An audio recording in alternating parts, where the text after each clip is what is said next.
நான் உங்களுக்கு கடிதத்தை போட்டிருந்தேன் ரெண்டு மீனவராண்டு நான் பார்த்து நான் உங்களுக்கு 1 2 3 4 என்ன தெரியுமாண்டு பரவாயில்ல என்றீங்கள்.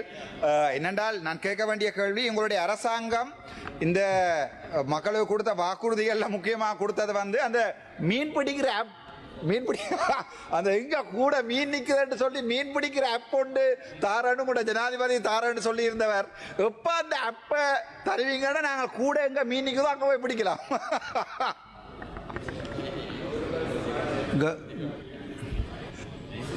அந்த கேள்வி நிச்சயமாக அவர் தனியாக கேட்பாராக இருந்தால் அந்த ஆப் சம்பந்தமான தகவல்களை நாங்கள் சொல்வதற்கு தயாரானால், நீங்கள் இதில் உள்ளே அதை அடக்கப்படவில்லை என்பதை நான் சொல்லிக் கொடுக்கின்றோம். ஆப் சம்பந்தமான நடவடிக்கைகள் இப்போது எங்களுடைய டிஜிட்டல் அமைச்சின் கீழ் முன்னெடுக்கப்படுகின்றது. எதிர்வரும் காலங்களில் மீனவர்கள் மீன் எங்கே இருக்கின்றது என்பதை விட மீனவர்களை இதைவிட கூடுதலாக கண்காணிக்கக்கூடிய விஎம்எஸ் என்கின்ற யந்திரம் இருக்கின்றது. அந்த யந்திரத்தின் மூலமாக கண்காணிக்கின்ற நடவடிக்கை, அதை போன்று மீனவர்களுக்கு மேலதிகமான உதவிகளை செய்கின்ற நடவடிக்கையும் நாங்கள் அதற்கான ஆப்பையும் தயாரித்து வருகின்றோம். ගරු කතානායකතුමනි, පිළිතුරු ලබා දීම සඳහා කල් ලබා ගන්නවා. අමාත්‍යංශ නිවේදන දීවර ජලජ සහ සාගර සම්පත් අමාත්‍ය ගරු රාමලිංගම් චන්ද්‍රසේකර මහතා 2026 6 10 දින ගරු වෛද්‍ය රාමනාදන් අර්චුනා මහතා විසින් ස්ථාවර නියෝග 27 2 යටතේ අසන ලද ප්‍රශ්නයට පිළිතුරු ලබා දී. ගරු කතානායකතුමනි, පළමුවෙන්ම මේ ප්‍රශ්නයට උත්තර දෙන්න කලින් මම ඔබතුමාට දැනුවත් කරන්න හිතෙනවා, මේ ප්‍රශ්නය ආලා තියෙන්නේ අර්ජුනා මන්ත්‍රීතුමා. ඒකට ඒ අර්ජුනා මන්ත්‍රීතුමා මේ ප්‍රශ්නය ආනකොට මේ සිද්ධියට අදාළ 4 දෙනෙක් අතුරුදහන් වෙලා තියෙනවා. පවුල් 3ක් පීඩාවට පත් වෙලා තියෙනවා. එතුමා ආලා තියෙන්නේ දෙන්නෙක් තමයි අතුරුදහන් වෙලා තියෙන්නේ කියලා. ඒකාරා පේනවා එතුමා මේ පිළිබඳව අවබෝධයකින් තොරව සොයා බලන්න නැතුව නිකන් මීඩියා ෂෝ එකක් පෙන්වන්න තමයි ඉල්ලලා තියෙන කෙනෙක් තමයි මට පේන්නේ. කෙසේ වෙතත් අන්න ඒ වගේ මම කියන්නේ දැන් මේක ඇවිල්ලා දැන් 4 දෙනෙක් අතුරුදහන් වෙලා තියෙනවා. ඒ වගේ පවුල් 3ක් පීඩාවටපත් වෙලා තියෙනවා. එක පවුලක් තියෙනවා මේ කතානායකතුමනි වෙන කවුරුත් නැහැ. ළමයි දෙන්නෙක් ඉන්නවා. ඒකට ඒ වගේ සංවේදී ප්‍රශ්නයක් මේක. ඒකට මේ වගේ ප්‍රශ්න නිකන් වීලුවට ලක් කරලා නිකන් තමන්ගේ මීඩියා ෂෝ එක තමන්ගේ වීවර්ස් එක වැඩි කරගන්න නම් මේ වගේ මේ පාත් වැඩ කරන්න එපා කියන එක පළවෙනිම මම ඉල්ලා සිටිනවා. එක. දෙවනුව කෙසේ වෙතත් එතුමාට ඒක මීඩියා ෂෝ එකක් වෙන්න පුළුවන්. හේතුමා මේ ප්‍රශ්නේදී වෙනත් පැත්තෙන් වවාගෙන කන්න පුළුවන්. නමුත් මට තියෙනවා යුතුයකමක් මම දීවර මැතිවරයා හැටියට මේ ප්‍රශ්නෙට සාධාරණ උත්තර දෙන්න. එම නිසා මම මේ පිළිබඳව මට අදාළ උත්තරේ මම ලබා දෙන්න. கௌரவ சபாநாயகர் அவர்களே, கடந்த அதாவது 27(2) கீழ் நிலையில் கட்டின் கீழ் கேட்கப்படுகின்ற கேள்விகளுக்கு பதிலாக விசேடமாக முதலாவது கேள்வியாக விசேடமாக இந்த வடமாராட்சி பருத்தித்துறை காணாமலாக்கப்பட்ட மீனவர்கள் பெயர்கள் என்ன என்பது அவர் கேட்டிருக்கின்றார். கௌரவ பாராளுமன்ற உறுப்பினர் அவர்களே, தாங்கள் கேள்வி கேட்பது உண்மையில் மீனவர்கள் மீதான அக்கறை என்றால் உண்மையிலேயே மனமுவர்ந்து நான் பதிலளிக்க விரும்புகின்றேன். ஆனால் உங்களுடைய ஊடக விளம்பரத்திற்காக என்றால் மனவேதனையுடன் பதிலளிக்கின்றேன்.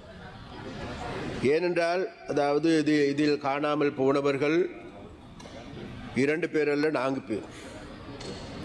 அதில் முதலாவது நபர் எடுத்துக்கொண்டால் உங்களுக்கு ஞாபகமூட்ட விரும்புகின்றேன். 27/5/2026 அன்று பருத்தித்துறை பகுதியிலிருந்து கடற்துறை நடவடிக்கைகளுக்காக கடலுக்கு சென்று 2 மீன்பிடி படகுகளும் 4 மீனவர்களும் காணாமல் போனதாகவே தெரிவிக்கப்படுகின்றது. அதுதான் உண்மை. 27/5/2026 அன்று இரவு சுமார் 11 மணி அளவில் பருத்தித்துறை பகுதியில் உள்ள முனை இறங்குத்துறையிலிருந்து மீன்பிடிக்க புறப்பட்ட பின்னர் காணாமல் போன 2 மீனவர்கள் குறித்த தகவல்கள் பின்வருமாறு. படகின் இலக்கம் OFRP A 3892 ஜப்னா நோட். முதலாவது நபருடைய பெயர் கானா சோதிலிங்கம். அவருடைய அடையாள அட்டை இலக்கம் இணைக்கப்பட்டிருக்கின்றது. இரண்டாவது கஜிகுமார், அவருடைய வயது 37, முதலாவது உடைய வயது 54. அதே போன்று 27/5/2026 மாலை 6 மணி அளவில் பருத்தித்துறை பகுதியில் உள்ள கட்கோவளம் இறங்கு துறையிலிருந்து மீன்பிடிக்க சென்ற பின்னர் காணாமல் போன 2 மீனவர்கள் குறித்த தகவல்கள் பின்வருமாறு. அவர்கள் படகின் இலக்கம் OFRPA 2286 ஜப்னா நோத். முதலாவது நபர் ராமகிருஷ்ணன், அவருடைய 52 வயது. இரண்டாவது ரவிராஜ், அவருக்கு 26 வயது. இதுதான் அவர்களுடைய தகவல். இந்த 2 மீனவர்கள் காணாமலாக்கப்பட்ட திகதி என்ன? 2 மீனவர்கள், 4 மீனவர்கள் 2026 5/27 திகதி காணாமல் போயிருக்கின்றார்கள். அன்றைய தினம் இந்த 2 மீனவர்கள் தொடர்பாக உங்களுக்கு தெரிவிக்கப்பட்டதாம், எனக்கு தெரிவிக்கப்பட்டது. ஆமையால் இந்த மீனவர்கள் தொடர்பாக நடவடிக்கை என்னவென்று கேட்டிருக்கின்றீர்கள். இவ்வேளை மீனவர்கள் சம்பந்தப்பட்ட விபத்துக்கள் மற்றும் காணாமல் போதல் கையாளுவது தொடர்பாக கடல் தொழில் மற்றும் நீரியல் வளங்கள் துறையால் ஒரு செயல்முறை பின்பற்றப்படுகிறது. அதன்படி இந்த நிலைமை குறித்து அறிந்தவுடன் இலங்கை கடற்படை தலைமையகத்திற்கும் அதே போன்று கொழும்பு கடல் தேடல் மற்றும் மீட்பு ஒருங்கிணைப்பு மையத்திற்கு உடனடியாக தகவல் தெரிவிக்கப்பட்டது.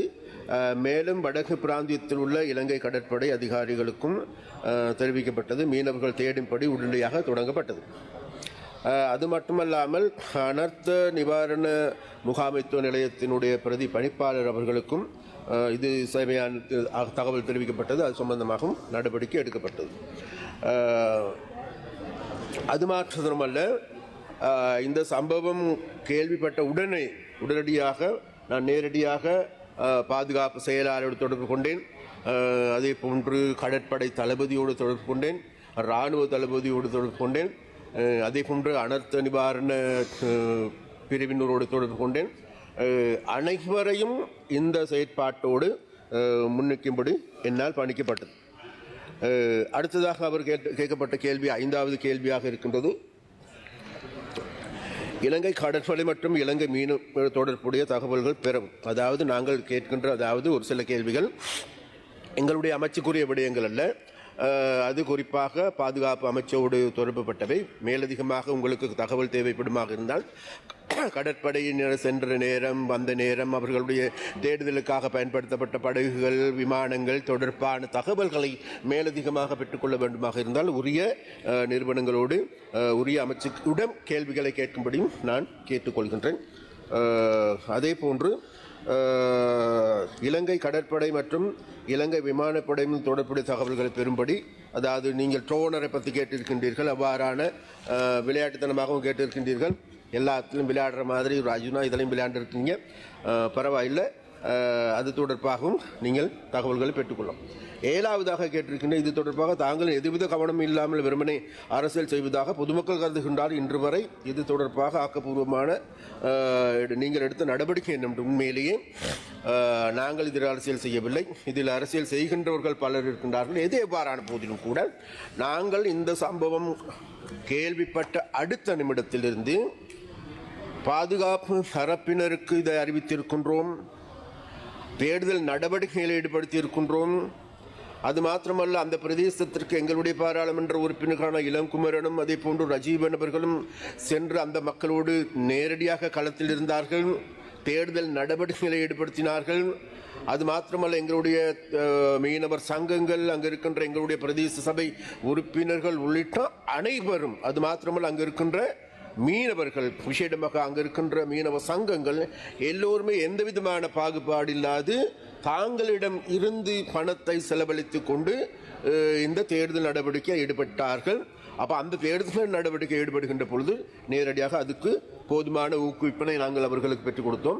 அது மாத்திரமல்ல, அவ்வாறு பாதிக்கப்பட்ட குடும்பங்களை நாங்கள் சென்று பார்த்தோம். அவர்களுக்கு செய்ய வேண்டிய அனைத்தையும் நாங்கள் இதுவரைக்கும் நாங்கள் செய்திருக்கின்றோம். அதே போன்று அவர்களுக்கு அரசாங்கத்தின் மூலமாக வழங்கப்படுகின்ற மேலதிகமான ஏதாவது கொடுப்பனவுகள் வழங்கப்பட வேண்டிய தேவை இருக்கின்றது. அது தொடர்பாக நாங்கள் அடுத்த அடுத்த வருகின்ற வாரங்களில் அது தொடர்பான நடவடிக்கை எடுப்பதற்கும் இருக்கின்றோம். அதே போன்று அவர் கடைசியாக கேட்டுக்கிற இனிமேல் இவ்வாறான காணாமல் போவதற்கு தொடர்பாக தடுப்பதற்கான நிச்சயமாக இதுநாள் வரைக்கும் எங்களுடைய கடல் பரப்பை நாங்கள் எடுத்துக்கொண்டாலும் சரி, எங்களுடைய மீன்பிடி அமைச்சை எடுத்துக்கொண்டாலும் கூட இவ்வாறான ஒரு நிலைமைகள் ஏற்படுகின்ற பொழுது உண்மையிலே அவர்களை பாதுகாத்துக் கொள்வதற்கு போதுமான படகுகளோ வள்ளங்களோ அதே போன்று விமானப்படையினோடு தொடர்போ எந்த விதமான ஆக்கப்பூர்வமான செயற்பாடுகள் முன்னெடுக்கவில்லை. நாங்கள் இப்பொழுது நிச்சயமாக கடந்த 2 மாதங்களுக்கு முன்னர் இருந்து நாங்கள் இதற்கான ஏற்பாடுகளை நாங்கள் செய்திருக்கின்றோம்.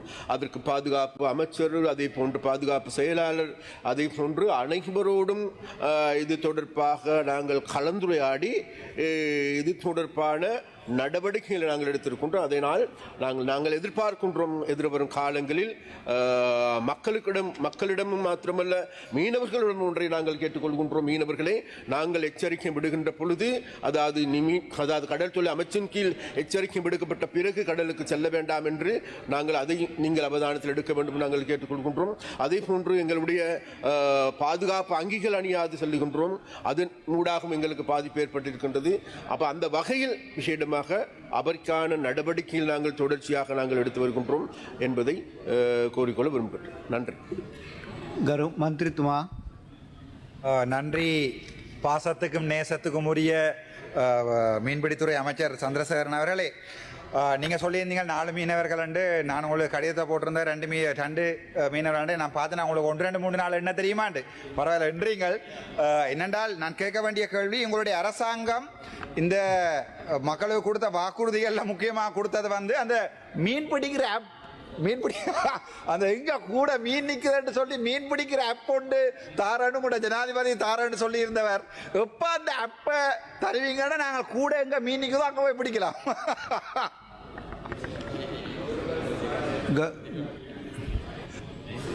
அந்த கேள்வி நிச்சயமாக அவர் தனியாக கேட்பாராக இருந்தால் அந்த ஆப் சம்பந்தமான தகவல்களை நாங்கள் சொல்வதற்கு தயாரானால் நீங்கள் இதில் உள்ளே அதை அடக்கப்படவில்லை என்பதை நான் சொல்லிக் கொடுக்கின்றோம். ஆப் சம்பந்தமான நடவடிக்கைகள் இப்போது எங்களுடைய டிஜிட்டல் அமைச்சின் கீழ் முன்னெடுக்கப்படுகின்றது. எதிர்வரும் காலங்களில் மீனவர்கள் எங்கே இருக்கின்றது என்பதை விட மீனவர்களை இதைவிட கூடுதலாக கண்காணிக்கக்கூடிய VMS என்கின்ற யந்திரம் இருக்கின்றது. அந்த யந்திரத்தின் மூலமாக கண்காணிக்கின்ற நடவடிக்கை, அதை போன்று மீனவர்களுக்கு மேலதிகமான உதவிகளை செய்கின்ற நடவடிக்கையும் நாங்கள் அதற்கான ஆப்பையும் தயாரித்து வருகின்றோம். இன்றைய பாராளுமன்ற விவாதத்தின் போது பாராளுமன்ற உறுப்பினர் அர்ஜுனா ராமநாதன் நேற்று எழுப்பிய கேள்விக்கு கடற்றொழில் அமைச்சர் ராமலிங்கம் சந்திரசேகர் பதில் வழங்கினார்.